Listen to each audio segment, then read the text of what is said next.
السلام علیکم ورحمت الله وبرکاته. یو محترم ورور داسې پوښتنه کوي، وایي د سجدې په حالت کې که چیرې د چا پښې پر مځکه نه وي، کوم وخت چې موږ پر سجده یو زموږ پښې باید پر مځکه باندې وي. نو اوس د ده سوال داسې دی، وایي که چیرې د چا پښې پر مځکه باندې نه وي نو رښتیا یې لمونځ فاسد دی؟ وایي دا دې تحلیل راته وکړي.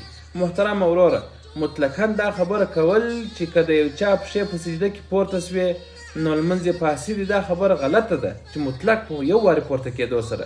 فقها یې تفصیل داسې ښیي، وایي د یوې تسبیح سبحان ربی الاعلی په دغه اندازه سره د دوو پښو څخه د یوې پښې یو څه حصه که د یو چا پر مځکه باندې وي، واجب د ده د ذمې څخه ادا سول، لمونځ یې صحیح سو. او که چیرې د ده دواړې پښې په ټوله سجده کې د مځکې څخه پورته وي، پورته یې نیولې وي، نو دغه شخص واجب پرېښول، د لمانځه راګرځول د ده پر ذمه باندې واجب دي. او باقي دواړه پښې پر مځکه باندې ایښول او ګوتې مخامخ قبلې ته کول دا سنت مؤکد عمل دی.